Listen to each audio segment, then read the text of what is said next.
Hey, Prime members, are you tired of ads interfering with your favorite podcasts? Good news! With Amazon Music, you have access to the largest catalog of ad-free top podcasts included with your Prime membership. To start listening, download the Amazon Music app for free or go to amazon.com/ad-free podcasts. That's amazon.com/ad-free podcasts to catch up on the latest episodes without the ads. Hello, this is Danny Pellegrino, host of the Everything Iconic podcast, and I'm here to tell you all about Splash Refresher, because hydration is mandatory, but boring is not. Now, I love my water, but if I don't spice it up, I'm not going to finish what I took out of the fridge. That's why I love my Splash Refresher, which is flavorful, delicious, bright, hydrating, and 0 calories. The wild berry flavor is my fave. No, wait, is the pineapple mango flavor my fave? You know what? All 5 craveable Splash Refresher flavors are my fave because they're so delicious. So get hydrated and enjoy it with Splash Refresher. My dad works in B2B marketing. He came by my school for career day and said he was a big ROAS man. Then he told everyone how much he loved calculating his return on ad spend. My friends still laugh at me to this day. Not everyone gets B2B, but with LinkedIn, you'll be able to reach people who do. Get a $100 credit on your next ad campaign. Go to linkedin.com/results to claim your credit. That's linkedin.com/results. Terms and conditions apply. LinkedIn, the place to be, to be. Surviving Reality contains explicit content full of snark and sarcasm that may not be suitable for all audiences. Listener discretion is advised.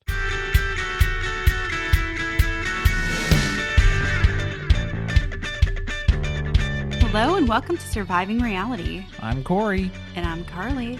And today we are talking about Welcome to Plathville, Season 6, Episode 6, Give Me Your Mud. Was that a request or was it a demand? No, this was the Barry quote. Remember where he's crawling through the mud? Give me your mud. Give me your... I don't remember what else he said. Your water. I have notes. But I didn't like that part though. Well, no. We got a very little bit of Barry running this mud race. We focused on the kids. I needed more of just Barry because he seemed to be really like struggling, having a real, it was a real mental challenge for him. Yeah, I think most of Barry's footage, his GoPro footage, was just him huffing and puffing and wheezing his way through this, where we have Lydia's, which was mostly just giggling, goofy, insane giggling. Yeah, goofy giggles. That was the whole thing. Manic laughter and goofy yuck laughs that were just constant for her. I hated this episode overall. It was boring. I dreaded having to take notes on it. It didn't give us enough. We didn't have any Kim. You cannot take Kim away from us at this point. I hate to say it. We need Kim for the show. I don't like it, but that's just how it is. That's the facts. All right, what was the description for this episode? The Plath family comes together to run the Spartan race, but things get muddy when their family bonding event turns competitive. Post-divorce, Olivia and Ethan take time to rediscover themselves. Micah's mystery girlfriend leaves everyone stunned. The description gave more exciting details than the episode did. Well, I hope that this explains why they didn't really go out of their way to blur Micah's girlfriend's face earlier in the season, because, man, what a terrible job that was. I mean, obviously, it's because she eventually signed a release. She was like, sure. Clearly, that's what happened here. But let's get the real story, the Carly episode rewrite description. The Plaths turn a family mud run into a cutthroat competition. Olivia discovers Ethan plagiarized his apology letter. Micah's mystery lady reveals herself. Well, that sounds scandalous, though. Whoa. Oh, I cannot wait. We are going to get so much more of her now that she is allowed to film her. They're allowed to film her face and include her name. Yeah, it was the first time we've heard her name uttered out loud. Veronica. And when you give something a name, you give it power. So Kim's not going to like that. All right. Announcements. As a reminder, you can listen to this episode ad-free over on our Patreon, patreon.com/survivingpod, where you can also find all of our recaps from our other podcast, Surviving Sister Wives, about the hit TLC show Sister Wives, which is coming back on September 15th, and hundreds of episodes of our Let's Talk About It series where we talk about all kinds of other things. Huge thanks to all of our patrons out there. Also, we're working on building out our YouTube community. So if you have a YouTube account, make sure you go over and subscribe to our channel at Surviving Pod. We're working on 500 subscribers. I think that's our initial goal. And you can find us on TikTok, same thing, at Surviving Pod. So let's get right into this episode. I know Carly's so excited to talk about this one. All right, we're going to go in chronological order, right?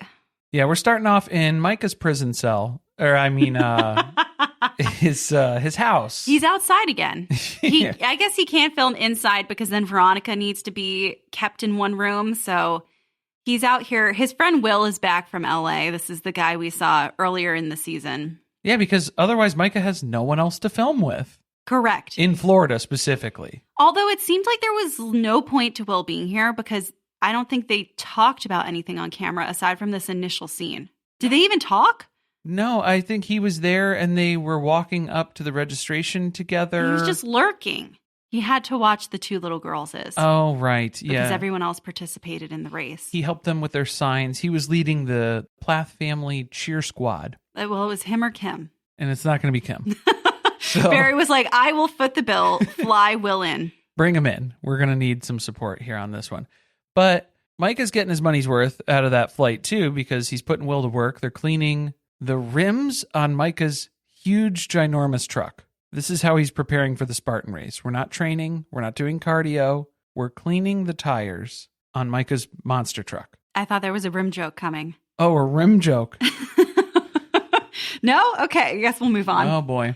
They're going to be road tripping to Jacksonville to run the Spartan race with all the Plath family, minus Ethan, because he's depressed and stuff, so we're not inviting him. And, of course, not Kim. And not, of course, no. Kim, there's no way Kim could run a 5K with obstacles. Do you think that Ethan thought this was a color run, and so he got scared and said no? Did he confuse the Spartan run with the color run? You think he's afraid to be, because of the gayness? He doesn't want to be covered with rainbow colors. That's scary for Ethan. Okay. Yeah, you know what? This is very much the color run era. This is what I'm saying. Spartan races. They're very behind the times. No, Spartan race in, what was this, 2023? No, I know. I'm saying this is like a 2016 activity. Yeah, they're so late to the game here. Like, is it just us? I don't really think people do this very much anymore. I mean, they do, but like it's not as exciting as it used to be. It's not a new concept. It is for them. Very new for them. And this is going to be a bonding experience for Barry and the kids. How is this bonding? I mean, I guess if they had prepared, if they were training, if they were spending time together doing any of this stuff, but it sounded like when they all arrived there, nobody prepared for this. No, they had a practice run on the farm. They showed it. They had one practice run a couple months ago. That was it. That was all the training that went into this. That was all that was required. Well, Barry's at the gym every day. He's training for life.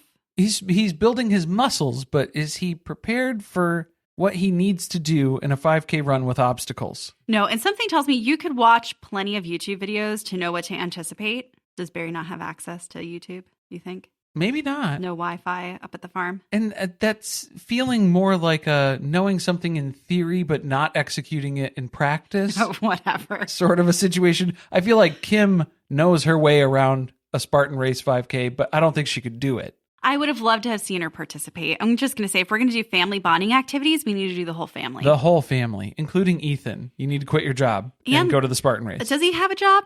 That's what he said, work responsibilities. I don't know what that meant. That was the excuse that was given. Okay. And little Smar and Pennywise, how come they can't participate? There's an age restriction. All right. Well, I mean, there was barbed wire involved, so I guess I can understand that. Yeah. Florida woman won't be coming because she doesn't want to be photographed with Micah. Why are they making it seem like she just doesn't want to be associated with him? It's the public connection. She doesn't want to have a public relationship. It's a PR nightmare. Plus, that's BS, because Micah was saying that they were going to be taking photos for social media. They did not post this anywhere on social media. Maybe they did stories on Instagram or that disappeared. Yeah. I don't know. But to say that was the reason why she can't come along. No, it's obviously because the fucking cameras for the show are going to be filming the entire thing. That's the issue.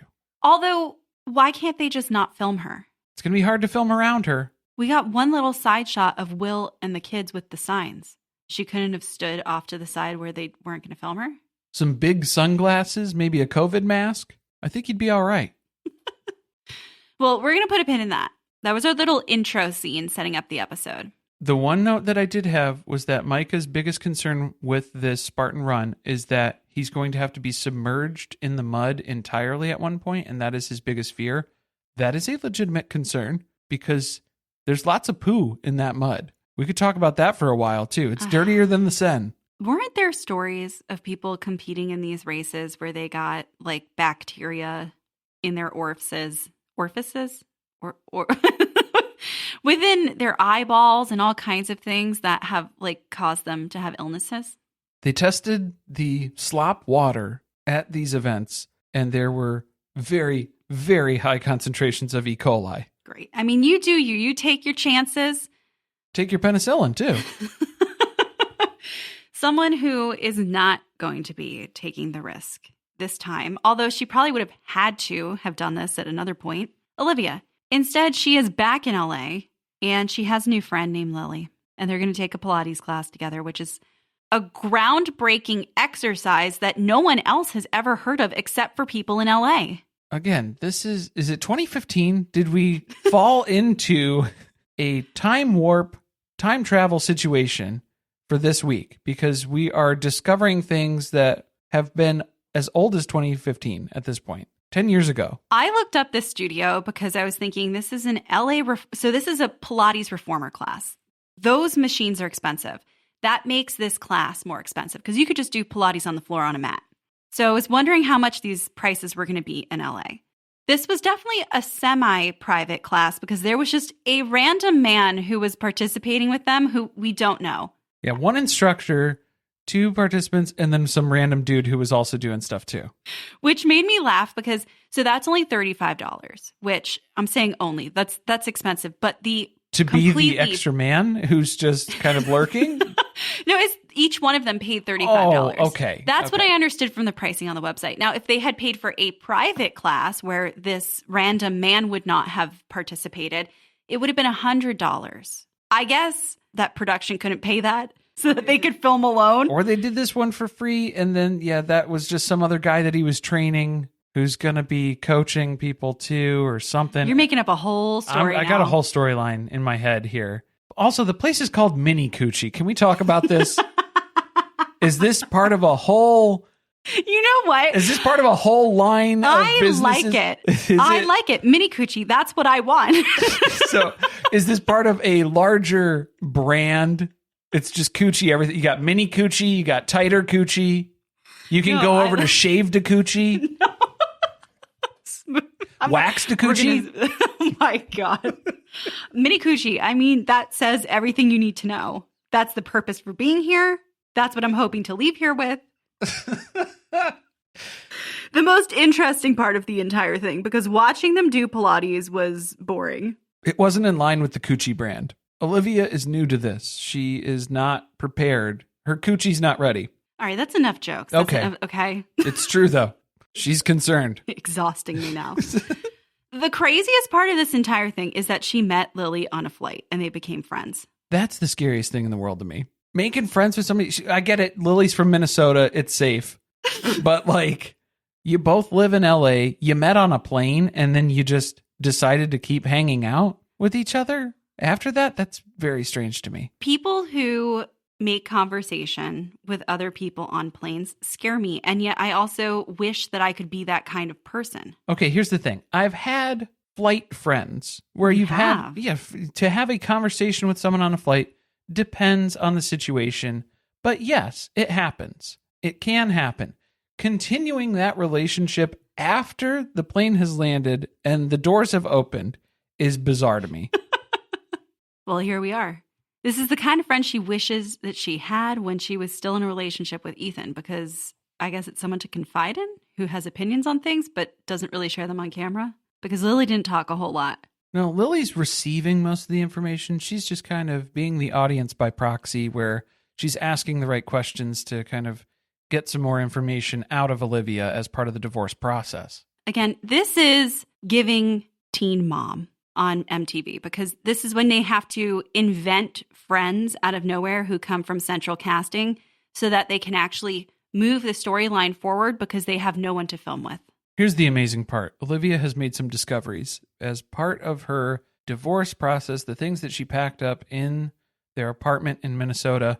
Remember that heartfelt letter that Ethan poured over at the end of the last episode before they signed the divorce papers? I thought it was a little disjointed. The stuff that he was describing in that letter didn't seem to match up to the words that we saw him writing. His version of what he told the producers the letter said. Yeah, like that he was explaining that he was kind of reaching the end of their relationship and wishing her the best and kind of coming to that conclusion there. But if you read some of the stuff, he was still saying like, I love you so much. And it was just, the verbiage didn't seem to match up with what his intention was that he was describing to the producers. Then come to find out, Olivia had stashed one of his other apology letters from when they had separated previously, and it's basically word for word, exactly the same situation that they were in. This is why he spent the whole summer thinking she was coming back, because this is just what they do. I am not at all surprised. He probably doesn't even remember that he wrote the same things in that other letter. No, and that's the cycle, is that he hasn't changed. No. He's still in that same space. That has to be infuriating, and also very clearly a sign that you made the right decision, because this man has not made any progress on his own side in terms of like understanding the situation, your feelings, how he could actually change things for the better. And it's just a bunch of empty promises that you've already heard before. And nothing's going to get better. Nothing's going to change. So Olivia has started dating in LA. It seemed like it was the right time for her. Yes, some people wait longer. Some people wait less time. She felt like it was the right time for her, so she went ahead and started dating. My question is, did you wait as long as Kim? Kim had a boyfriend like 3 months later. I know. I feel like that's generous. Yes. So that's what I'm saying is I feel like she was longer than Kim, so you're good. Because Can we get a timeline on the Kim and Ken relationship? Ken with 3 Ks.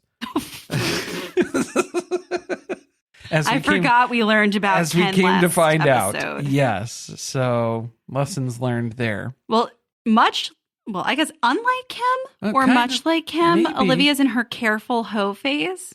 Careful hoe phase. See, I thought she was jumping right in on hoe phase. No, she said she's cautiously hoeing. Okay. All right. Yeah, she's in her self-proclaimed, reclaimed hoe phase. I don't think she'll be able to keep up with her sister Lydia, though. Oh, no.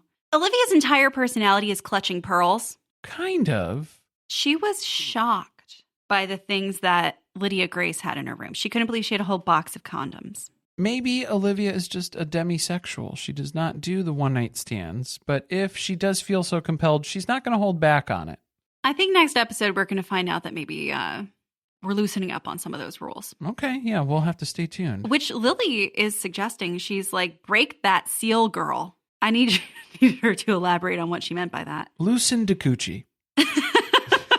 While we're here at the Mini Coochie Studio. Mini Coochie Studios. So it is time to start seriously dating? Going on dates. Have as dates. Ari Brown would say. Yeah. That better be interesting because it sure wasn't. I got to tell you, I am fearful that now that Ethan and Olivia have gotten past the conflict they've had together, they're going to contribute nothing to the storyline of the show. I think that that's an accurate assessment. I don't think Olivia's dating journey is going to be that compelling. Then how does this show continue if we don't have a source of conflict? Is it just going to be Barry and Kim? That's what they're going to try and do because that's what they were already building out for next episode. Or Veronica and Kim. That's what I'm hoping for. I read some of the episode descriptions, and it does sound like Veronica figures out that Kim is kind of problematic. Not the easiest to get along with? Not the easiest. There might be some issues here. This season, Instacart has your back to school. As in, they've got your back to school lunch favorites like snack packs and fresh fruit. And they've got your back to school supplies like backpacks, binders, and pencils. And they've got your back when your kid casually tells you they have a huge school project due tomorrow. Let's face it, we were all that kid. So first, call your parents to say I'm sorry, and then download the Instacart app to get delivery in as fast as 30 minutes all school year long.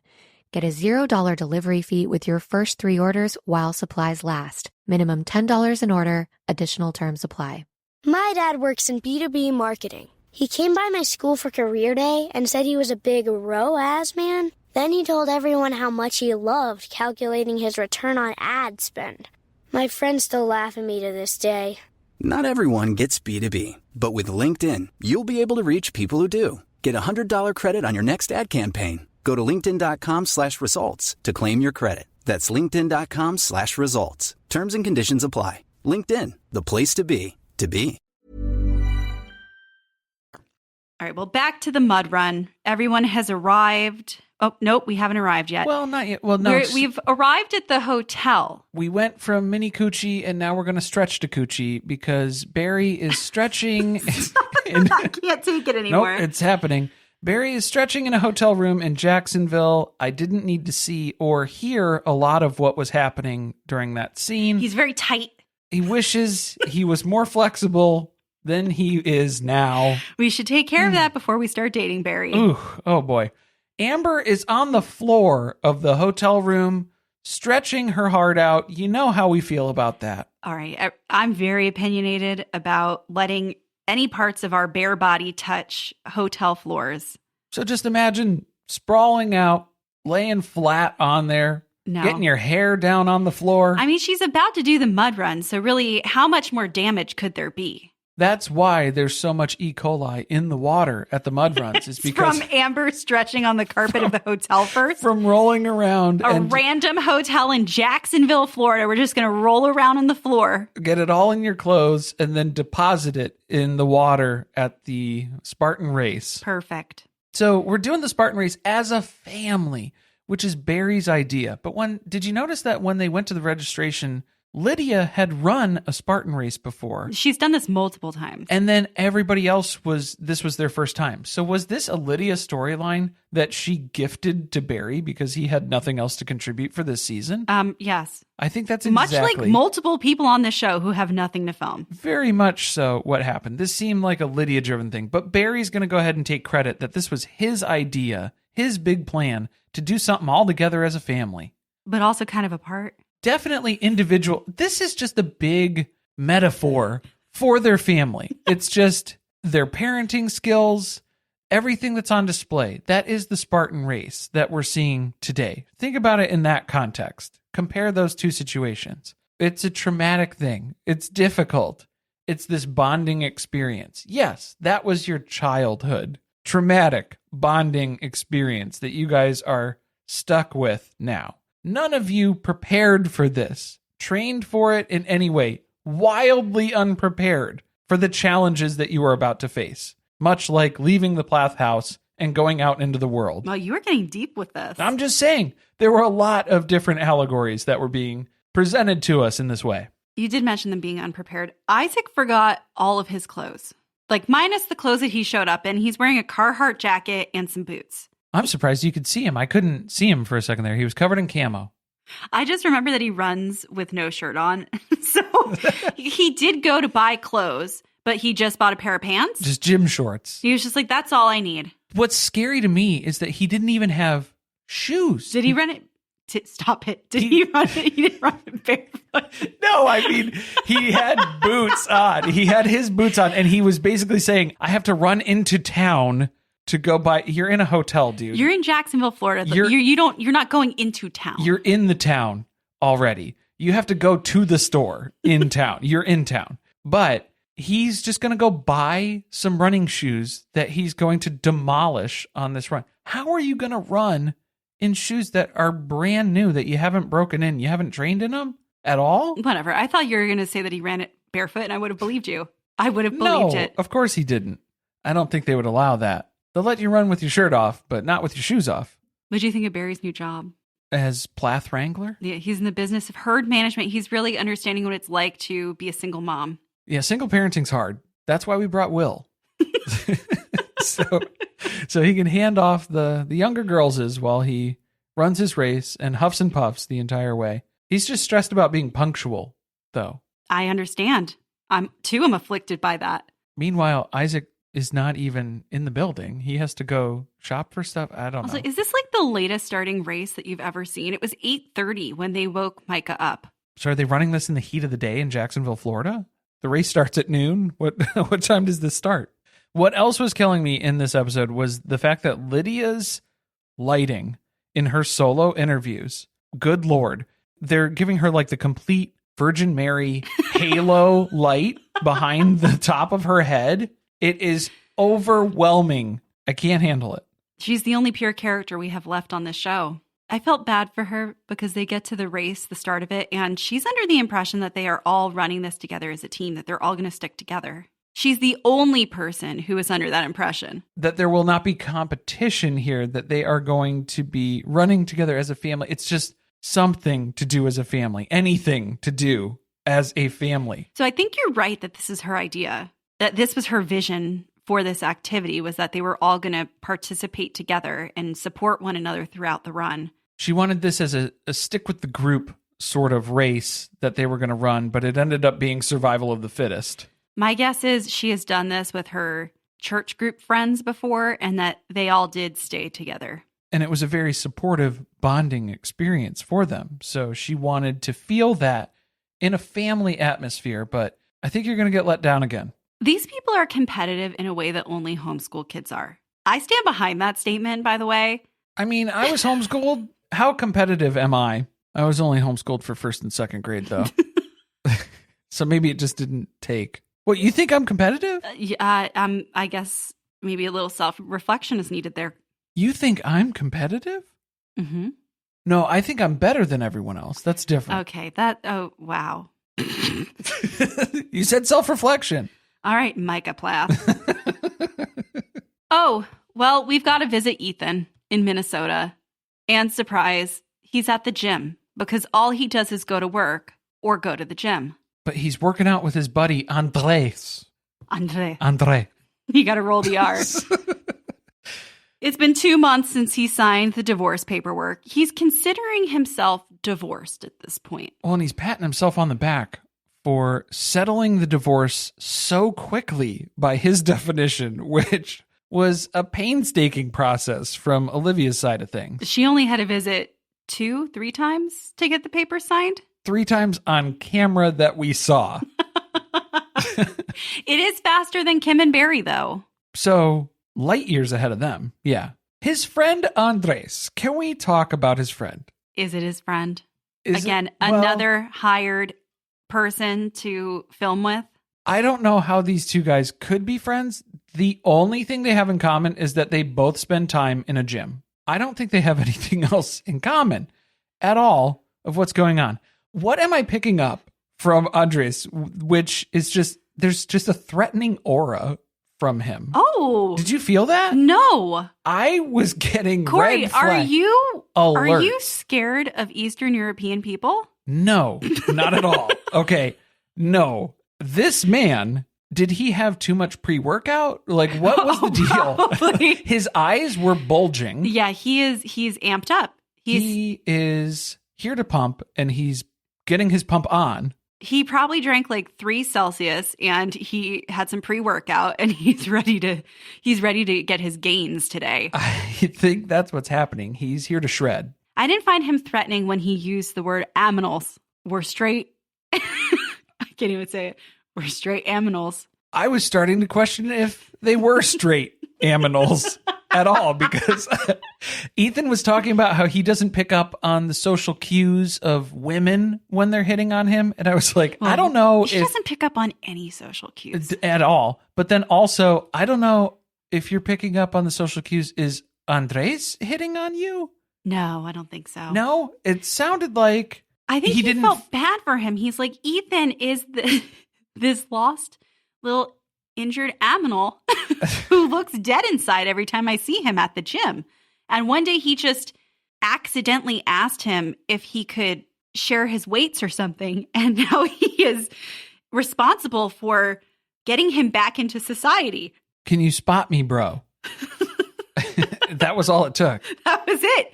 Now you have to reincorporate this man back into the dating world. It's your responsibility. And so he's coming up with all sorts of date ideas. That is why we don't talk to people. We don't talk to people on planes. We don't talk to people in gyms. You become responsible for them. They become responsible for you. There's a bond that's formed. And then you have Ethan coming up with raps at the gym. Terrible. Absolutely terrible. Where did that come from? I don't know. Are they contractually obligated to have a Plath sing or rap or just do some type of musical activity or number at any point in an episode this season? Well, I was getting worried too, because then he started rapping about a big D at one point, and I don't know, I thought that was going to get Andres all worked up, so I was getting concerned. The big D and the big E? At Mickey D's. Oh my God. Okay, that not doing much better. That wasn't part of it, was it? You just made that up? You added that? I did not make that up. That was a quote from Ethan Plath's rap battle. Oh, I can't wait till the next season where we get to see Ethan work on his rap album. Please don't. Don't want it. All right. Who cares? I hate this. We cannot film anyone else in a gym from now on. Off limits. Please don't. So we're going to go to the starting line of the Spartan race. It's better than a gym. Obviously, Micah and Isaac, they are out front early. Front runners of the family, front runners of the entire race in most cases. Very quickly, Mariah and Lydia get left in the dust. They're way in the back. Lydia's only fear right now is that Mariah will beat her, because Lydia's done this a few times, so she's not that competitive. Is this going to be her way out, though? This is going to be the way to unleash Lydia, where we can access that side of her?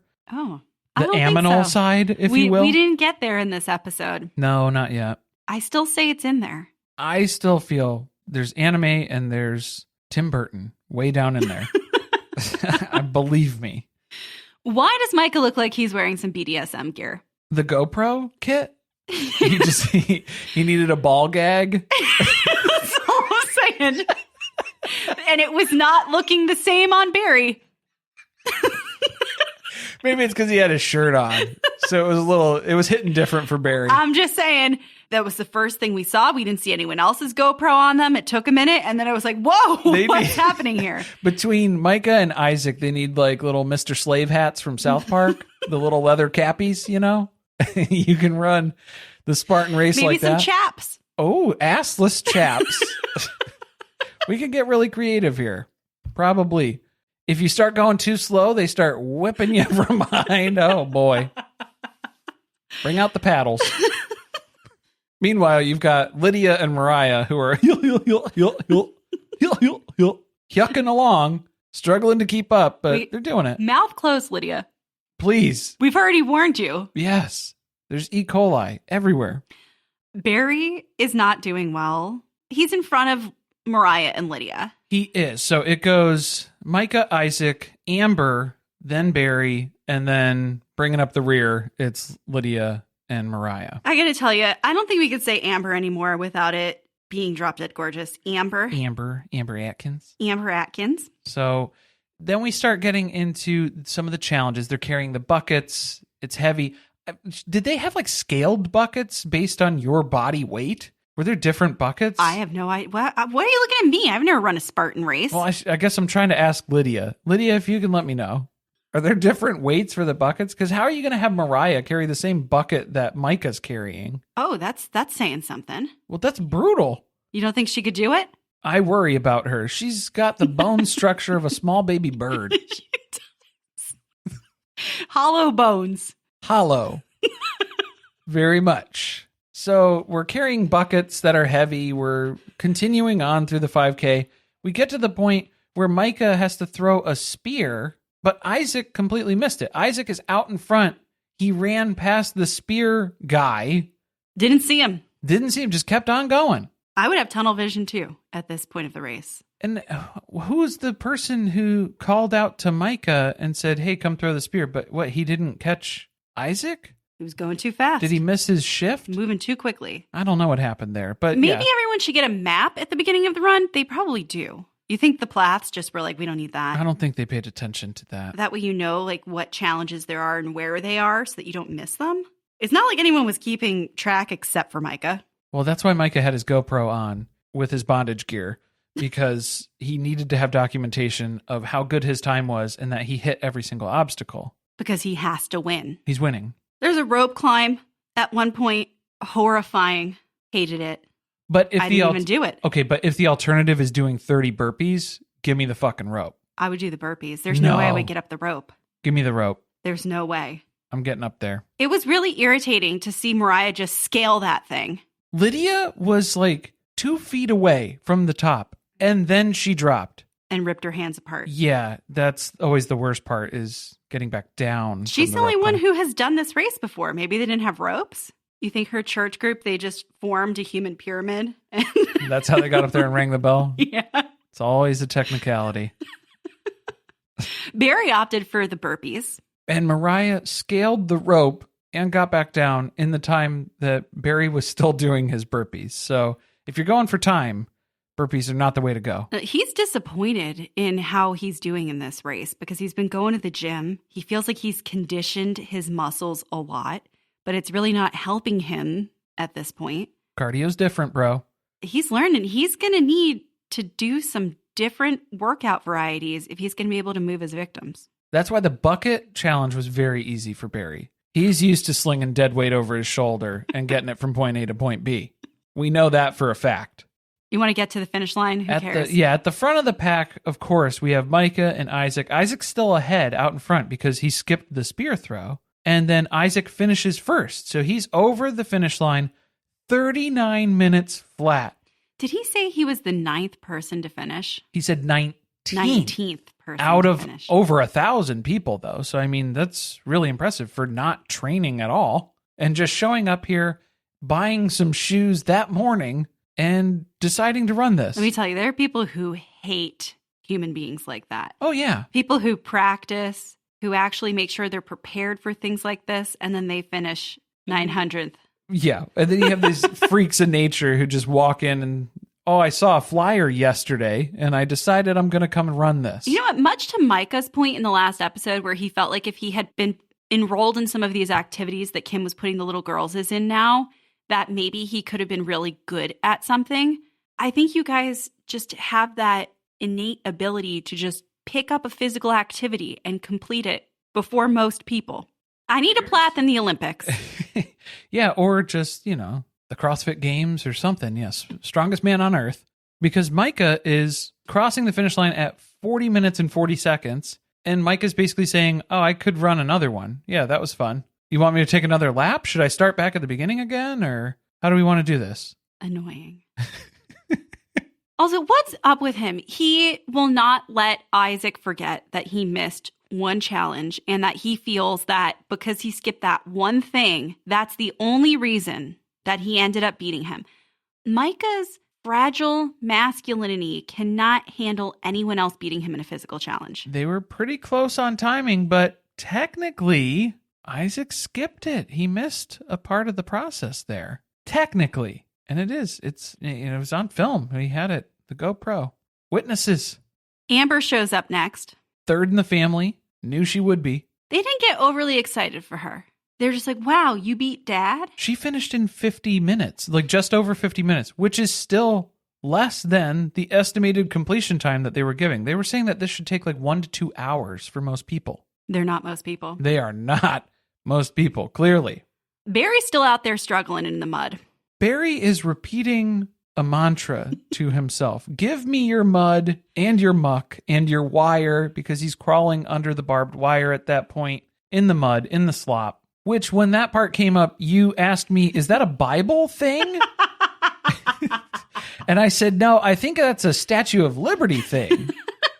Give me your weak and your weary, something like that. Yeah, that's what he was talking to himself. He's getting through this. Barry must talk to himself during sex. I was going to say, I literally have this in my notes. Do you? This must be what he tells his lovers. Give me your mud and your muck and your wire.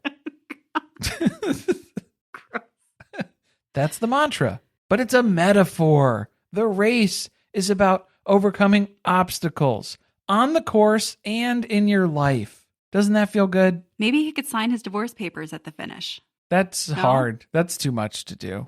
I don't think I have the energy to do that today since I ran the Spartan race. So he finishes next, and then we just have Lydia and Mariah out there. They are side by side, crawling through the mud, finishing together. Kind of. Almost. So close. But right at the end there, Mariah sees her opportunity. Full bore, sprint, ruthless. Lydia's dead last in the family. What a wholesome bonding experience. Awesome bonding time, even though we didn't do any of it together. Or support one another. We actually kind of bickered amongst ourselves of who finished before who and whom. So but yeah, it's just, this is something that we can say that we did it together, even though we didn't do this together at all. Everybody, you're on your own, just like in this family. We can say that we're doing things together, that we're here to support each other, but you are on your own. Micah heads back home after the race to South Florida, and not only do we get his girlfriend's name, Veronica, she comes out on the couch to film when he's talking about the mud run experience. So she pops out of her room, joins him on the couch for the big reveal, and the producer's asking, "Oh, what, you're joining us?" And she says, "We'll see." As she sits down on the couch in front of the cameras, in front of everyone, I think we see. You've committed. This is happening. You're here in front of the camera now. There's no going back. You have decided to be on camera. God, not again. So, they want to know why she has just now decided to do this. And up until this episode, so we're 6 episodes into the season, she has been like, no, I'm not going to be on camera. Don't even mention my name. It's because she's more of a wallflower. And she doesn't really like pictures. She doesn't like to be filmed. She doesn't like to be in the spotlight, doesn't like to be involved. And it's been kind of a growth process for her to come out of her shell since she's been with Micah. The truth of it, which she actually does say, is to spend time with the family, she has to film. So she pretty much had to change her mind. So you were forced into this, is what you're saying, right? And Micah makes a comment to her about how he's happy that she's decided to do this because it's going to take their relationship to the next level. So I feel like this was a point of contention between them in this relationship, that she couldn't spend more time with his family because all they do is do activities where they're filming for this show. Otherwise, they don't spend time together. Let's be real.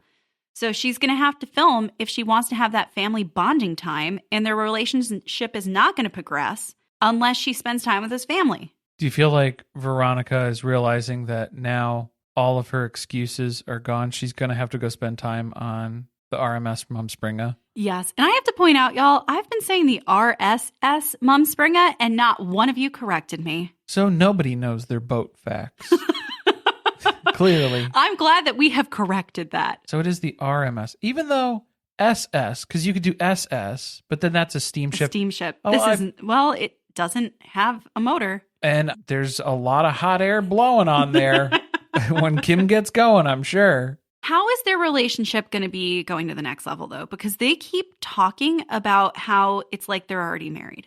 Micah considers them already married because they live together. They have 3 dogs together. She has him in bondage. They have an inside work and outside work house chore system, very much like a married couple. Can I tell you, when they started to argue about this, I about died. Corey and I have had this, wasn't an argument. I feel like it was a misunderstanding. Not a misunderstanding. We had a conversation. We had to establish what was going on here. Once we had a house of who does, not necessarily who does what, except for I don't mow the grass. I don't like grass. You don't do outdoor work, period. I do gardening. Thank you very much. Sometimes. Gardening. Look, when it's too hot. When it's acceptable conditions for Carly, which most of the time gardening does not work around that schedule. It can't be too hot. There can't be too many bugs. Yeah, there's like 2 days a year. And I do it those 2 days. You do it those 2 days. Great. But I told you, I don't like grass. I don't want to step in grass. I don't want to feel grass on my ankles. I don't want to smell it. I don't want anything to do with it. So that is a Corey job. So we had to start defining. I would have paved this whole yard. We started defining inside work, outside work. And there were things that were happening. So those were the trade-offs. That does happen. Something that we can relate to. Do you think Micah does the outdoor work because he just doesn't want to be in the house with Veronica? I think that's usually what happens. This conversation got even more bizarre. They start talking about how Veronica's diet was very limited when Micah met her, which made me worry a little bit for multiple reasons. But more so because he introduced her to salsa and ranch dressing. Which, bravo, Micah. Yes, a little applause. As needed. Game recognized game. So, thank you. How did he find someone more sheltered than himself that he is introducing her to the ways of the culinary world? What was she eating then? If you were not eating burritos and chips and salsa, what were you eating? Big question. Rice cakes? Hard-boiled eggs. Oh, no. I think she looks like she eats a lot of hard-boiled eggs. Yeah, I know. It's just... Hard-boiled eggs and black coffee. Ugh. No.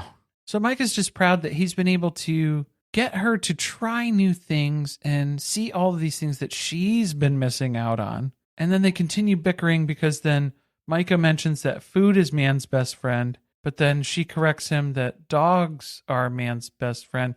And then he has to correct her then that food is very important to man and dogs. So they both are trying to be right. I don't think these two people like each other. They are bickering. It's not an argument. It's not a correction. It's exhausting. How do you have a conversation where you constantly have to one-up the other person?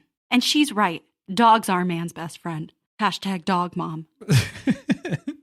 So, since you guys are bickering like a married old couple, is there marriage in the future? And they both just stare at one another. They turn and look at each other at the exact same time, and nobody says anything for a good 30 seconds. There's just a tension in the air. Awkward silence. But it's only an awkward silence if you say it's awkward. Micah, she said it was awkward, so it's awkward. He does eventually give an answer. He just ends the conversation with no comment. Great. More things that we will not film with the Plath family. Next episode, Kim and Barry deal with the frustration of a drawn-out divorce. Back in LA, Olivia shares with her friend where things went wrong with Ethan and what she's looking for in her next relationship. Ethan and Micah return to Cairo to help throw a surprise birthday party for Lydia. Yeah, it was a lot of pretending like we didn't know it was Lydia's birthday, which that always makes somebody feel really special on their birthday.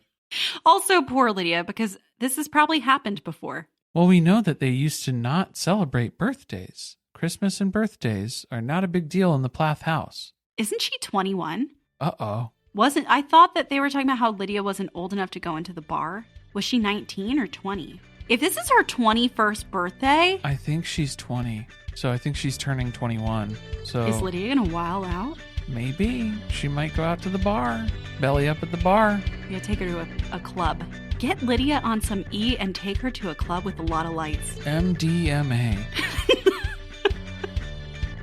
Thank you for listening. If you want to support us, the best way to do that is by subscribing to the podcast and leaving a review on Apple Podcasts or Spotify. Be sure to chat with us about the episode on our Discord channel by joining our Patreon, patreon.com/survivingpod. Stay tuned, share with friends. See you next time.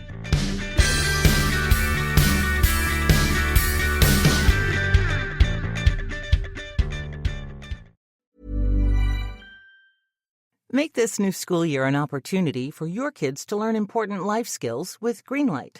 Greenlight is a debit card and money app for families where kids learn how to save, invest, and spend wisely, while parents keep an eye on kids' money habits. Greenlight also helps families get into their fall routine with a chores feature that lets parents assign chores and pay kids allowance when they check them off.